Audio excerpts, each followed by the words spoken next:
Thank you, and welcome to the Patriots 300 Level Podcast. My name is Eric. I'm joined by my co-host Kevin. Welcome back for our 70th episode this week, where we'll be discussing the upcoming free agency slash tampering period and the signing period, and we'll be discussing who we think the Patriots should target in the coming days and weeks. As a reminder, you can follow us on Twitter and Instagram at Pats 300 Level Pod for up-to-the-minute updates and commentary on news of the day, as well as at our website at pats300levelpod.com.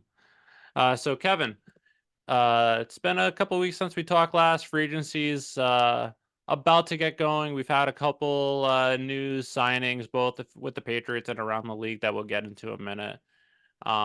What are your thoughts? Are you feeling optimistic that we have the cash to burn and we'll be back in the playoffs, competing for a Super Bowl next year? Do you think it's more of a reset for 2 to 3 years? What are your thoughts overall of going into this free agency, of what you're hoping for and what to expect? What I'm hoping for, what I expect, I think, are two different things. So what Yeah. I'm hoping for is that they um, use the money that they have and use it smartly, but Yep. also try and contend because I think we both agree that I think they're going to take a step back from the coaching aspect. But realistically, they weren't that far off last year, and they just basically needed competent quarterback play to be in it. So I think by just changing the quarterback position overall, it'll give them a better chance to succeed, and even changing the offensive coordinator. And I think that depending on what they do, they have the ability through free agency, with the amount of money that they have, to contend pretty quickly. They may not work for the long run, and that's what the draft is for. But I think they could definitely make some moves to make sure that they're contending. Are they going to do everything I want them to do? I don't think so. They never do.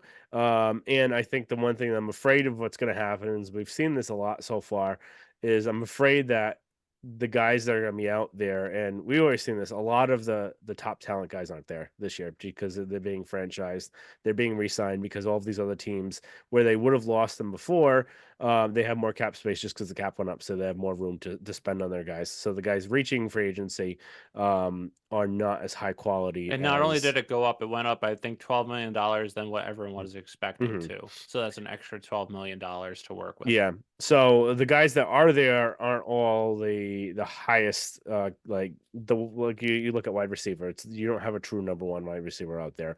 Um Yep. but I think you have a ton of money. You can spend that money. And I think part of me thinks that they will spend it, just because I think that Kraft is so um hyped up on, as I mentioned, that he's going to try and make it seem like Bill was the one that didn't want to spend the money. Yep. Whereas I think if you even think about it rationally, every team has a budget. So it's not that Bill doesn't make his own budget and Kraft just signs a blank check. Um, so I think this part of that, but I am a little afraid, and we've seen it a few times where they may turn to the Red Sox, where they were interested in this player and they want to make it known that they're interested in someone, but they just don't sign him. Yep. And they don't pony up the amount of money for him. So I'm afraid that's what's going to happen. Am I fully expecting it? No. But just in the back of my mind, I'm I just I I worried that think may happen. there's two extremes you could see. You could see that aspect where they're not willing to give the top dollar, which it at least with football, you have a salary cap and you also have a salary floor, essentially, over the span of a 3-year period. So you have to spend a certain amount within that time. So you actually have to spend. It's better not to overpay. The other extreme is that you think that you were so close in all those games last year that we're just missing it, and then you overpay for people that are inferior players because of the pool of talent available. So you're overpaying for players, you're locking in money, and then essentially doing what the Raiders did a few years ago, where you're trying to do both, build for the future, but also compete now. And you can do that, but not the way that you can't sign 2 or 3 stars, but then also try and build through prepare for the future too. Like you have to do it a slow transition to an Yeah. extent, depending on how close you think you really are. Mhm. If you're right there, then yeah, go all in. But if you're not right there, you can't go all in, but also not. Okay. All right. So we'll get into kind of what's happened so far real quickly. I think everyone's seen it, so we're going to dive in depth. Hunter Yeah. Henry, and just right before that we started recording, Bourne was re-signed as well. Yep. Henry, we know a little bit more on. He was 3 years, 27 million, only 15 guaranteed. It really works out to be front loaded in the first 2 years. The last year is not guaranteed at all. Yeah. And Bourne's the 3 years, it's up to 33. I highly doubt we're going to be seeing him close to the 11 million annual average for that. I think he's Yeah. probably going to be closer to probably 6.5, if I had to guess, 6.5 to 7 million. And I I think it's would, going to be very similar to the Juju contract. A mhm. lot of incentives. That final money is not close to what the guarantees are. Yeah, And then it's Hunter probably Henry, only a year or two guaranteed. It's probably only a year and a half guaranteed, basically. yeah, it's Similar probably more to, money guaranteed in the second year because he's coming off injury. So mhm, to help insure the player, but I think it makes sense. He was your best receiver 2 out of the last 3 years. The one concern is, like you said, there aren't many great receivers mhm, in the free agency period, which we'll get into in a minute. And if you're just essentially rolling back with the exact same team, how do you expect the offense to really be different? mhm, Um, but again, I think it makes sense based on him being one of the better wide receivers available, and he's worked well in this system, in this offense at least. Hunter Henry makes sense too. He is getting older, but it's not a lot of guaranteed money. That contract comes in AAV at 13th highest for a tight end, so right in the middle. He's been productive for you. He's been a captain for multiple years, mhm. pretty durable during his time with the Patriots, even though he was injured most of his early of his career. So I think both those contracts at that money makes a lot of sense for this team. Yep. Next one, they signed offensive tackle Chucks Oak or Okafor, for. I struggle with that name. Okafor. Um, a former Steeler, um, and if he is going to be your swing tackle, I think it's a really good signing. He was Yep. really productive. Well, not really productive. He was productive enough for that position. He started He's 55 of the last 64 games the last mhm, 4 years, and most of the games he didn't start during that time is when he was benched for criticizing the offensive coordinator, yep. the Steelers. But again, um, like he's a tackle with experience, right tackle mostly in the NFL with the Steelers. But when he was in college, he played a lot of left tackle, so he has experience, mhm. at least at the last two highest levels at both positions. NFL mostly right tackle, but Yeah. So if he and Connor McDermott are your two swing tackles, I think that would be really good for the team. yep, What I'm hoping, and they're claiming is not the case, is that it precludes them from really signing Owenu. And we'll get into that in a little bit, what we think of him. And then the last bit, Kyle Duggar get the transition tag. Um, this I don't really get. I I I get do it to too. an I get extent. why they did it to a point, but I also don't. So I'll go with my kind of reasoning why Yep, I think it's kind of wishy washy. Where one, I think one of the reasons why they transition tagged him rather than franchising him was because the Mayo did come out saying how tagging isn't really fair for the players, and he's a former player, so I think he's trying to be that kind of players coach where we're going to do what's right by the player, and we still want you, and we want to have the right to match you, and you can go out and see what your best offer is, and whatever it is, you can bring it back, and we'll match it that way. Um, I do think that if you're going to tag anyone, the person that makes the most sense to tag and the one that has the most impact on the team is Michael Wenu. So I think he's way more important to this team than Kyle Duggar is. yep, And you're, by the way that everything's sounding, you're way less likely to sign a Wenu than you are Kyle Duggar. yeah. Just by everything that's out there. Wenu is by far one of the best linemen that is on the market. And I would rather have franchise him, know that you're paying him $20 million at minimum for this year for that, and then focus on Duggar. Where Duggar right And the thing now, too is if you lose a when you have to get both tackles, both yeah. a left tackle and a right tackle. Whereas Duggar, it's a pretty there's a pretty big market right now for a lot of big names for safety. So it's a pretty depressed market for how much they're going to get paid. And the NFL has slowly started devaluing the safety position. So even 13 million, he may not even get 13 million. So Yeah. they may even end up rescinding the transition tag depending on what the kind of offers are out there in the market. I don't think So you can rescind it you one can or rescind it. you can He could rescind it up until he signs. So if he'd be smart to sign it right now, that way they can't rescind it. yeah. So Yeah. they can rescind it until he signs it. Yeah. But I think too this is my thoughts of why they did it. I think it's a good negotiation. So you can essentially say, go see what your market is. If we feel comfortable paying that. So it's essentially letting other teams do your bidding for you where you're Mhm, not overpaying for him. Um, but by doing that, chances are he would have come to if he wanted to come back, he would have mhm, come to you saying, "This is the best offer I got. Can you match it, or can you do more? What's your mhm, best offer?" So essentially, if it's someone that you like and he likes being here, he would be doing the transaction tag for you anyway, transition tag for you anyway. mhm. It's up to if you're comfortable going to what that highest offer is. Yeah. Versus a Wenyu where I don't know if he's coming back. I don't know if he's what you're willing. A team, there's so many teams that are in need of offensive line play, and Onwenu is both the best guard and the best tackle on the market. Tackles get paid, but I wouldn't be shocked if he gets way outside your price range. At least tagging him, it buys you Mhm, a year, and then maybe you can work on some long-term deal with him. But with Duggar too, even though he is important for the defense, you have potential replacements in house. Mapu can mhm, play safety. You have Josh Bledsoe who's coming back.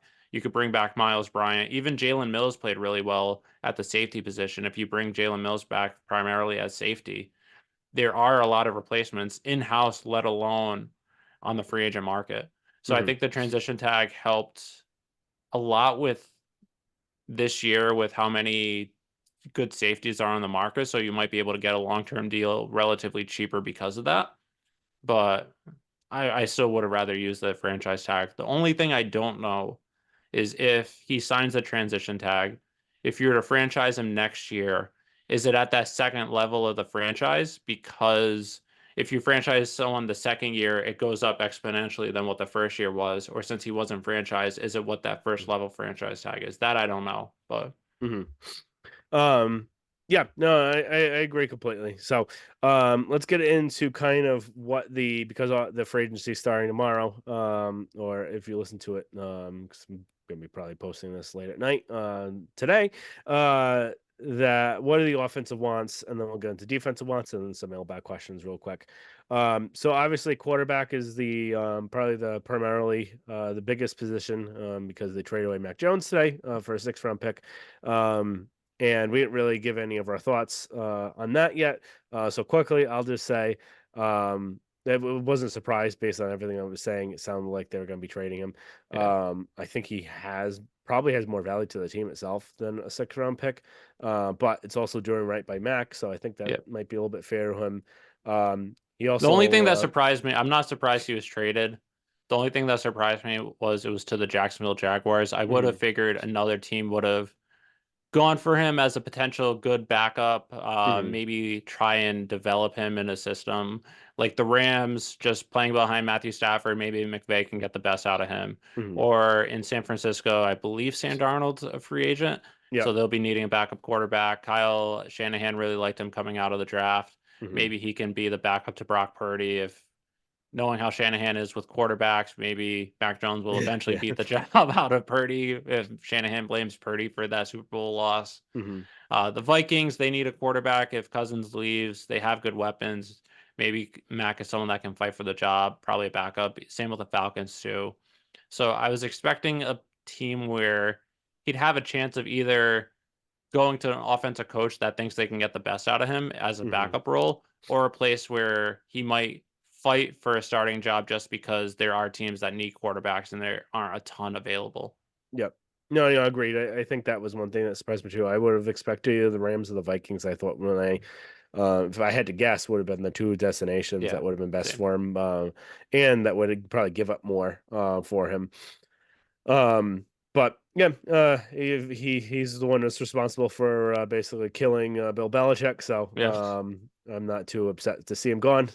So I'll hold a little bit of a grudge on him for that. In the back of my mind, before I always want to see him have success, but I still want to see him have um, success. I'll root for him, but I don't want to see it anymore. All right, so going on quarterback. There's no really good option out there. The only one, Baker was re-signed it by. depends on. So this is something that you and me disagree on, and Mhm. people that follow this podcast know you and me agree on a lot of things. But this is Yeah. something that we disagree on per se. I think I was not big on Baker Mayfield going into this free agency because I don't think Baker Mayfield is a top 10 quarterback. I don't think he will take you to that next level. If you sign him long term, I thought it was going to be a 4 to 5 year deal at 40 plus million AAV. I was off on both the contract and the money, but still, I don't think he's that next step. I think he's a mediocre quarterback that's going to keep your team mediocre, where you're not good enough to make it to the Super Bowl, but not bad enough to be able to draft a quarterback early that's going to be the difference maker or get one in free agency. So by going with Baker Mayfield, I thought it was just extending the mediocrity. So that's why I didn't want him. I would be perfectly fine with Jacoby Brissett or crab legs Jameis Winston. I prefer Jacoby Brissett, but both of them, Winston has matured a lot in the past few years since he's gone to the Saints. Both of them are very well regarded in the locker room, in the quarterback room, and they're not likely going to win you a Super Bowl this year. But the thought is you're going to be drafting a young quarterback, whether at 3, whether later in the first round, whatever route you decide to go. Whereas they're going to be able to give you competent quarterback play. Jacoby, he won't win you many games, but he also won't lose you many games. Crab legs can win you some games, but he can also lose you some games with his interceptions. But again, they're both there to help mold and mentor the young quarterback you get, with the hopes that both can start this year and then hand the reins over next year while still being that Brian Hoyer type, the mentor in the air, essentially quarterback coach on the field for the guy. So that's why I don't think the Patriots are in a position to win this year. Going into even though the AFC is mediocre at best and there's issues with the AFC East, I don't think they're in a position to make it to the Super Bowl this year.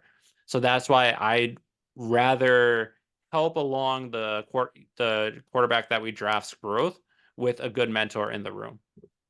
So those are Um, my two options for me. so my initial option was Baker, assuming Yep. I didn't think Eric's evaluation of 40 to 45 for 5 years was going to happen, and it didn't. I was thinking it was going to be closer to 35 to 40, and I thought it would be in the range of kind of like the Daniel Jones, where you're really only locked in for the first 2 years, and that's pretty much what happened. So it was 3 years, 100 million, but really only 50 guaranteed. So it's really the first 2 years are guaranteed at 25 per. Um, and I think this is where I disagree with Eric. I think Baker's a winner. I don't think he is a top 10. He might be depending on when he plays. Just but when we do this exercise, the top 10, once you get past like 6 to 7, it's really murky where they're all pretty much the same anyway. So you could argue he might be a top 10 quarterback. Is he like the top 10 like quarterbacks how they used to be back like 5 or 6 years ago when it used to be Brady, Manning, Roethlisberger, all those people? No. But I think he when push comes to shove, I think he's got a lot of winning traits. And that's something that you really need in a leader and a quarterback. He's not the tallest guy or the biggest guy, but when push comes to shove, he wins a lot of games. He brought the Browns to their first playoff race in a long, long time, and did really well in that playoff run. Did well in the playoffs this year. I really like him as a quarterback, and I think that what would have really benefited this team is that whoever you draft, and this is where something me and Eric do agree on, we really would prefer the quarterback to sit for the first year because we've Yep. seen all the statistics what happened when a quarterback sits rather than playing initially, and it just the amount of people that have benefited from sitting has really there's been a lot of people, but there's been some people that have started and have done well, but um by having Baker, if you sign him for that, basically the deal he got, you're pretty much only locked in for 2 years. And Yes, but if you're taking a quarterback at 3, are you going to sit them for the second year too? That's where I think if you're but drafting in someone at that the end of the aspect, first, you don't really need to. You can bite the bullet on that second year because he's on a rookie contract. but So that's the thing is since he's on a rookie contract with that amount of money in that second year, that's mhm, when you can take that leap where you can spend more money to improve the mhm. team instead of having 25 million in a guy that's not going to play. Yeah, but it's 25 million. So you could spread that a number of different That's a ways. number one wide receiver.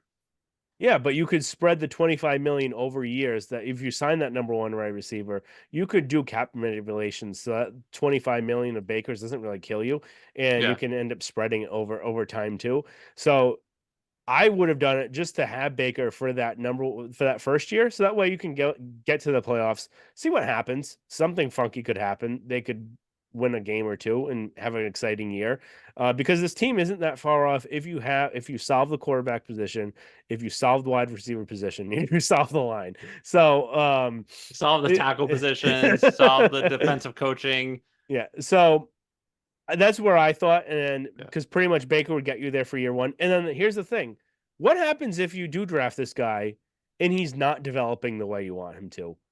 You're Then gonna be then at least in screwed. 3 years, you have a position, 2 to 3 years, No, you're but in a here's the position thing to at though: least redraft. you'll know how he is going in, so you'll know how ready you feel going in year two.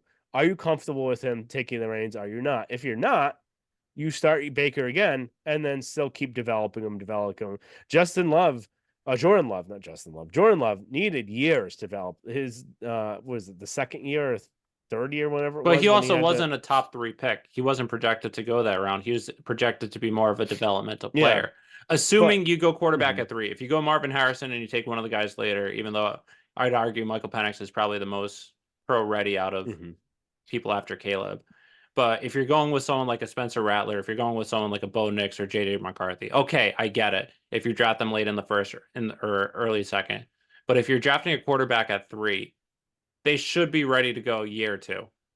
That's the thing that, should, but but I if don't they want to don't, hinge all my bets on that. but again, if they're not ready to go after a full year with that Mhm, potential, then again, with the Baker Mayfield, I think you're biting the bullet and you're staying in a level of mediocrity where you're not going to get much better, but you're not going to get worse mhm, enough to get another QB. So that's my opinion based on mhm, how I view Baker. I think that they'll be mediocre 7 to 9 wins. They'd be what the Steelers have been the last 4 or 5 years, mhm. where again they're not good enough to get a good quarterback, but they're not bad, or they're not good enough to win, but not bad enough to get a good quarterback. Mhm. So that's my Yep, fear with yep. that. But anyway, since Baker's not here and Yep. he could never reach free agency, we'll never know what would have happened. But usually he probably had some feelers out there just to see what was out there. And Also, the one thing with Baker too is you don't know how he will be as a mentor for a rookie quarterback. I would have figured something out with that. You can Yeah, always sign one of these other guys too, and because they're not going to be costing a ton of money, you could have three quarterbacks. Zappy is gone in my mind. I don't want him yeah. here. Oh yeah, I don't So want I him would either. have, I would have whoever you're signing to. If you signed Baker, I would have had Baker. I would have had a rookie, and I would have had some sort of mentor guy, like a Brian Hoyer. Hoyer or Don't yeah, sleep on probably Brian Hoyer. Hoyer, because he's never going to play for you, but he could sit there and coach basically and get Yeah. paid the veteran minimum. So anyway, now that Baker's not available, Who would you go uh, with? I would go with Minshew. So the reason why I want to go with Minshew is the same reason I'd go with Baker Mayfield, but to a lesser extent. I don't think he's as good as him, but I also think he's a winner. So whenever he plays, he usually I don't think he's that great. I think he's all right. But like when you watch him, he doesn't do anything that really awes you, other than he's kind of mobile. He throws on the run really pretty well. He's like a more effective Tebow in your eyes. Yeah, he's a winner. So whenever he plays, he wins.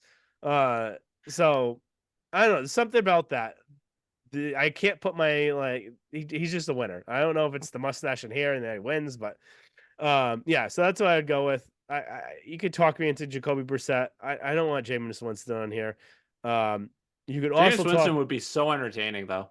You If could you also actually talk watch me his into someone interviews, else he'd be who is not a hilarious. free agent right now, who What? is going to be a free agent whenever he's Oh, cut soon. And his name no. is I want nothing. James Richard Garoppolo. I don't know I if want that's his nothing middle to do name. with I think that's Jimmy his G. middle name. He's going to be suspended for the first two games of the year. I wonder if that may get cut down when he appeals it, because pretty much he was just taking Adderall without notifying the league, and there were some thoughts that the Raiders may have been complicit in notifying the league about that happening because they want to get rid of him and um, not pay him his the money is owed. And yep, it is James Richard Garoppolo. So The I one thing with Jimmy that because he's suspended and also I don't see any team really signing him if we'll get into this in future episodes, but I wouldn't be mad at the idea of the Patriots signing like a Jacoby Brissett crab legs and then drafting two quarterbacks, one in the first round, one in the mid rounds, and then hoping you hit on one, sort of like what Washington did when they got Griffin number 2 or number 3 overall, and then Kirk Cousins in the fourth round, Mm. and then sign Jimmy G to practice squad.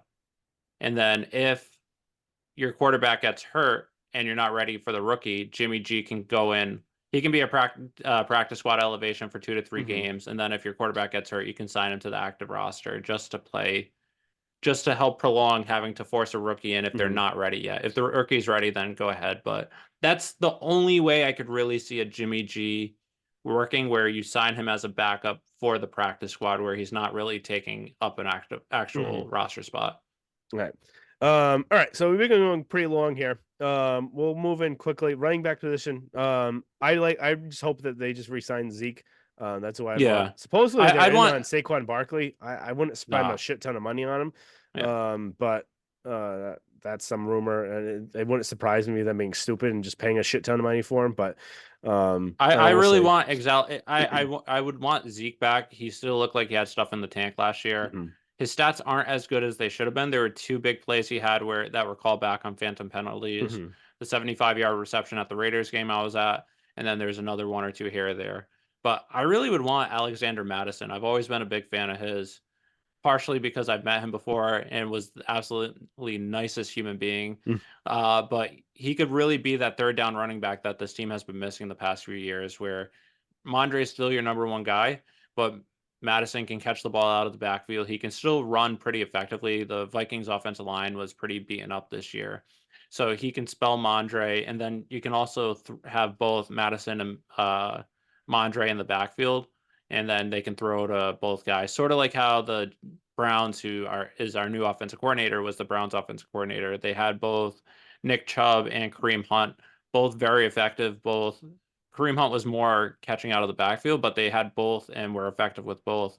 So having two 1A running backs, I think, would be beneficial. So Madison was cut by the Vikings this week, and I would actually kind of hope that they get him. He's still young, still has some looks like he has some juice on his legs.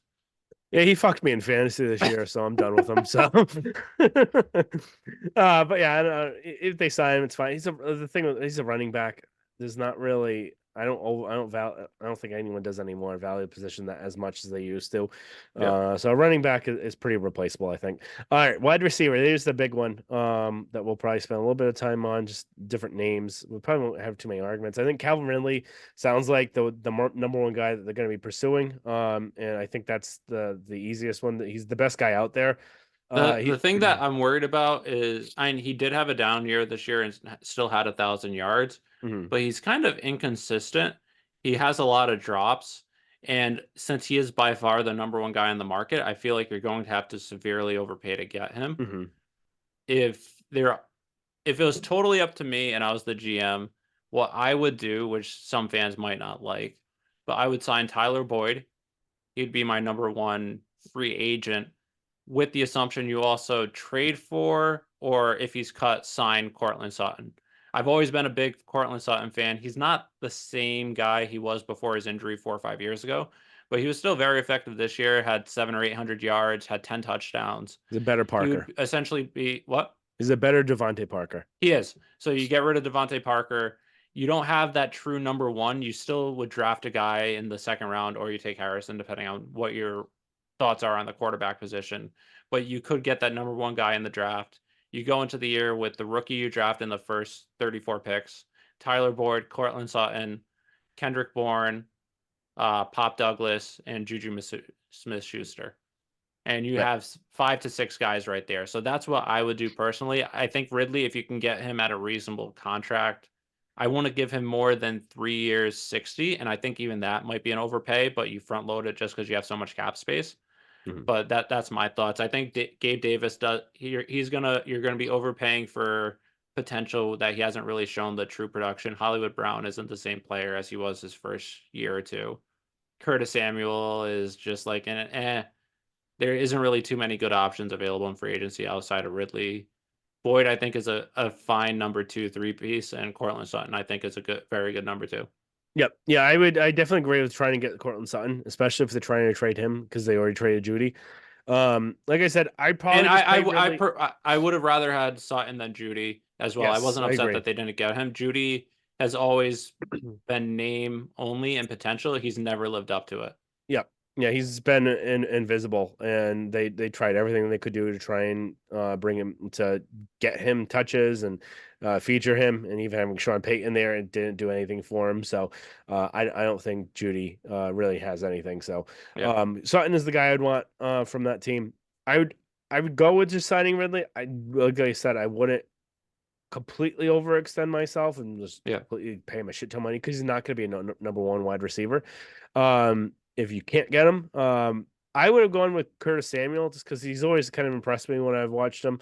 Um, and I've had him on fantasy, so he's put up some good numbers. So again, he's not a number one, maybe not even number. He's like a I two or wouldn't put him as three. number two. I would say I he's put him. probably He was closer to a barely number three. three on the Commanders. Yeah. So again, you're going to be kind of fit with the same sort of issues you've had um, with this team. So the other thing that you could possibly do, and they said they want to be active on the trade front. You really need someone that actually wants to trade someone to get rid of them. So there's There is, Ayuk from yeah, the 49ers if he's available, depending he's not on going to what their be. contract situation is. It's always Justin Jefferson, He's, which it sounds like they're very far apart on contract terms. So either this year or next year he may be available. So depending on what happens with them and the quarterback position, if they don't have a quarterback at all, I don't know if they're going to want to pay Jefferson because they don't have anyone to throw him the ball. Um, yeah. so if Then that becomes one available, intriguing name on that hasn't really been mentioned, but my guy Adrian has been hoping for the last couple months and might not be this offseason, but possibly next season. Chris Olave from the Saints was a Mhm. first round pick. Saints are an absolute cap hell with essentially no way of getting out, and he's going to be getting a contract extension soon. I don't know how you pay him the contract he's going to get. So if you can give up a first, like a second rounder next year, or maybe even if you really believe in him, a second round, the number 34 pick this year to get Chris Olave as your number one wide receiver, maybe that's something. I don't know if the Saints are willing. Maybe they're going to keep hoping they can pass the buck down the road, but he might be someone that's available because of that. Yep. All right. Going on next. We had tight end here. Realistically, they already The signed Hunter Henry. the only Eric. other one that's on the market that makes sense is Noah Fant, in my opinion. In this offense, he might be productive, but it's not an essential need since you're bringing back Hunter. But it's just the draft outside of Brock Bowers, there isn't Mhm. really anyone. It's not a good draft for tight end, so you might want to get someone that's on the market with Noah Yeah. Fant being one of the better options. And I'd probably re-sign Farrell Brown. Yeah. I don't know if I just like him because of his name and he was kind of productive, I but still don't know if he's a number two though. I think yeah, if you want to run a system with tight ends, you'd want another one too with Parker's or Hunter Henry's uh Hunter Henry's injury history, even Mhm. though he's been productive with the Patriots. Yeah. All right, offensive tackle, re-sign one, we both think. Tyrone Smith or Jonah Williams would be the next kind of two options. Yep. That you can have as your left tackle because what I would prefer they do because they're not going to be drafting a left tackle. I don't think number three. I think they are. Number three? Oh, not number three, not Oh, number three. I was gonna I say. didn't hear that last part. Oh, I think it's going to be in the second or third round. Yep. Um, it's really hard to start a left tackle in their first year. Usually you'll have them play right tackle and then move them over to left tackle for the unless they're like a really top pick. So having a third rounder start right away at left tackle is pretty hard. So in that aspect, if you can get Tyrone Smith for like a year or two, he's up there in age. He's what 30 or 31. I think he's Um, 34. oh, even older than I thought. Let me Let's see. see. 33 turning 34. 33, yeah. So he's Yeah, 33, 33. 34. So if you can get him for a year or two, I would do that. And then worst case scenario, when you re-sign a Wenu, you could always move him back to guard and then or you can manipulate it some way. Yeah. So that way everything works out. Um He'd probably be the better one. Jonah Williams is also available. I think he's pretty good, serviceable, but he's younger, 26. He may try and get a longer contract. So it depends what you want to do there. But the line is something you really need to fortify. So they definitely, I think, need to sign someone else there, so that way you have a serviceable left tackle and right tackle going into the draft. Yeah, the only other one that it's not a free agent, but again, my guy Adrian has been on and is hoping since the Broncos are having a big fire sale. Garrett Bowles, their left Hmm. tackle. If you can get him, he only has 1 year left on his deal. But if you can trade maybe a mid to late round pick, maybe a couple late round picks to get him, you at least solidify a left tackle for the next year. If you draft a guy in the second or third round and isn't available or isn't ready to start day one, you at Hmm. least have a very serviceable option at left tackle. Yep. All right, moving on defense. So this will go really quickly because the defense is pretty solid right now. Both, I think, want them to resign Jennings. Will Mac Wilson. Mac Wilson. I don't know. I'm forgetting his name. Mac Wilson and Miles Bryant. Everyone's gonna say Miles Bryant, but he's actually gotten pretty dependable. He was one of your Um, most dependable players this past year, which is yeah. kind of surprising. Hmm. And then Mac Wilson really stepped up. Report came out today that they offered him a 3 year deal that they thought was very competitive, but he's still going to hit the free agency market. Hmm.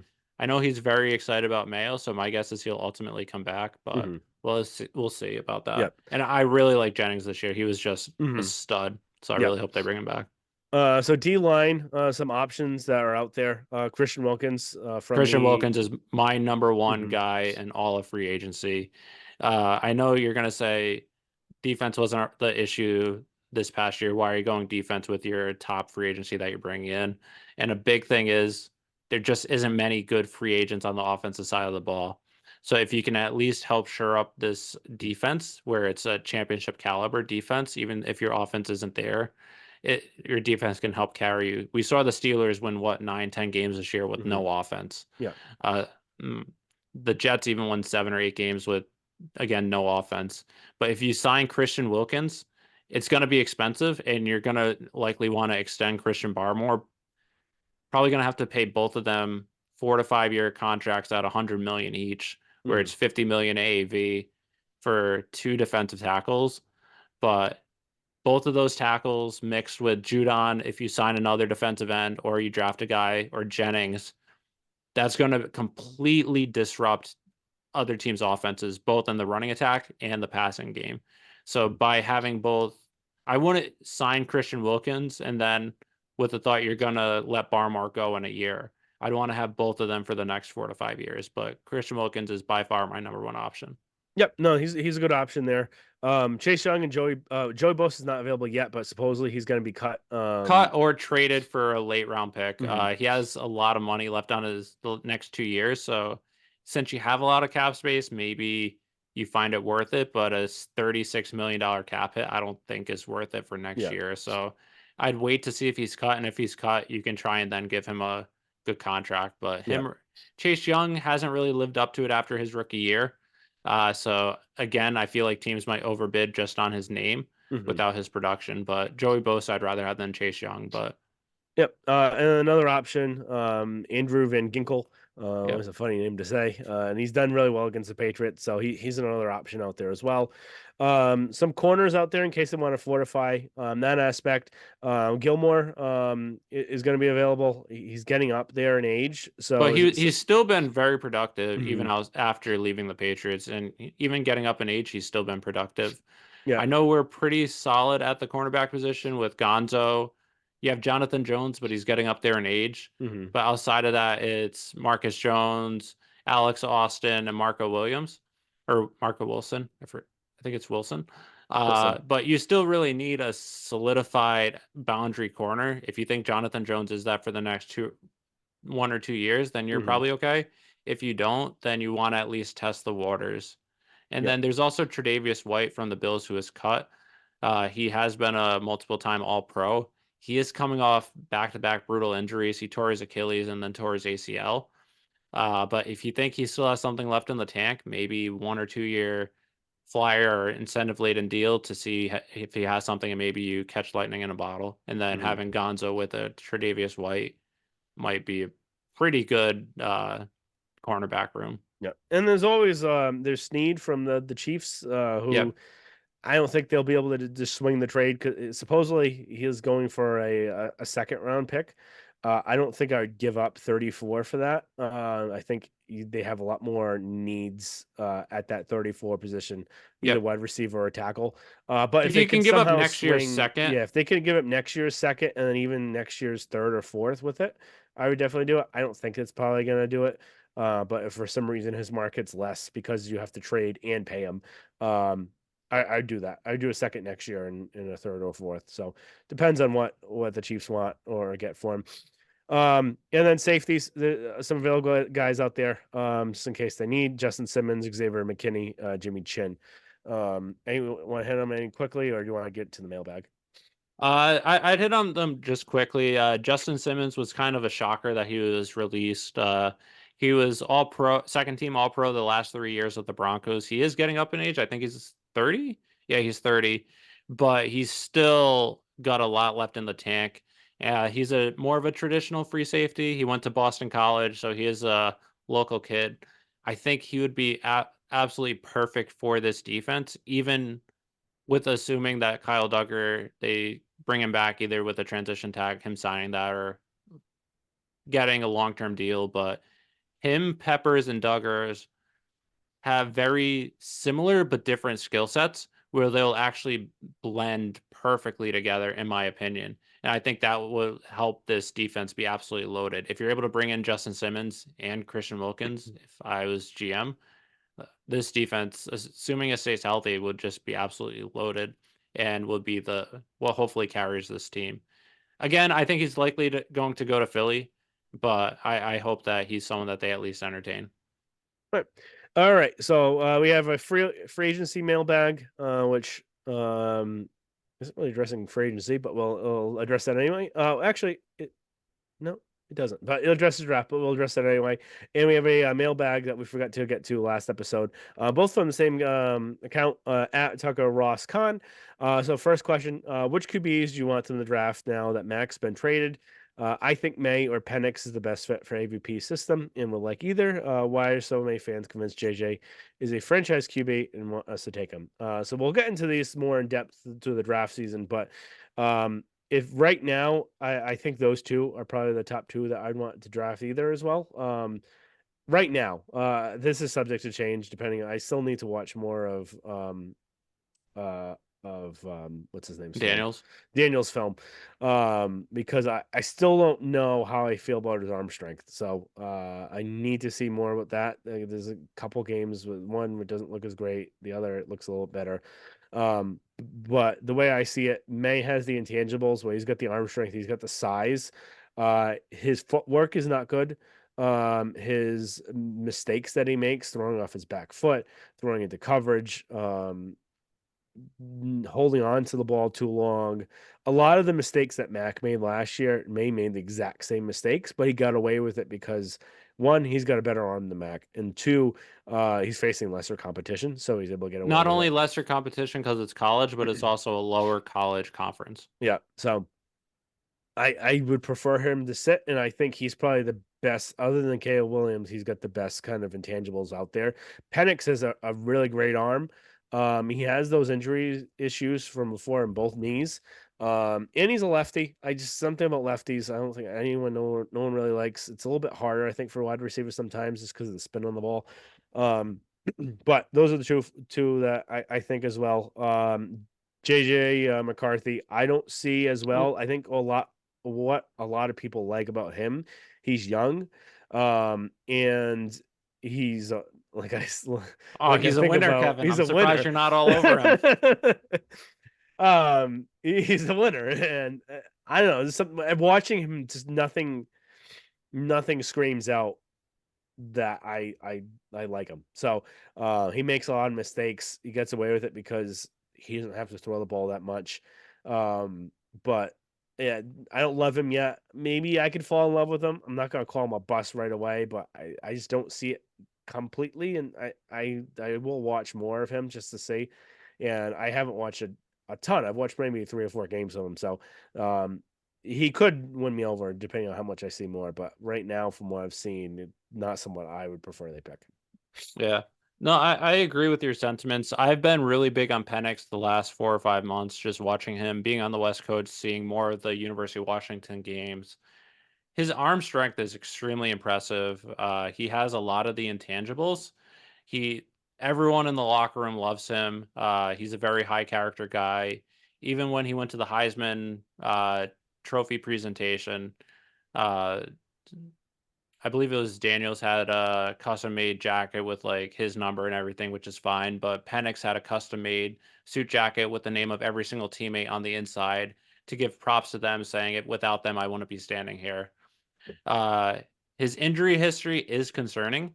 Both the first 4 years at Indiana, he had a season-ending injury all 4 years. Both knees, his shoulders, so it is concerning. But the report is that his medicals checked out, so he was durable the last 2 years at Washington. Pac-12 this year was actually very competitive, and he really lit it up. His arm strength is impressive. He's played in bad weather Mm. and still slinging it through. With that arm strength that he has, he's probably the best deep ball passer in the draft this year. So I'm all for Penix. In a perfect world, if I was the decision maker, I would take Harrison at 3, trade back into the first, and take Penix. It would be a risk because you'd have to assume that teams in the middle of the first aren't going to take him and that you'd be able to get him. So like teams like the Steelers, Miami, Seattle, Vikings, if they fall in love with him, they might take him, even if you might not assess them as a potential need at QB. But if we're staying at 3, I'd definitely go with May. Like you said, his fundamentals and footwork scares the crap out of me.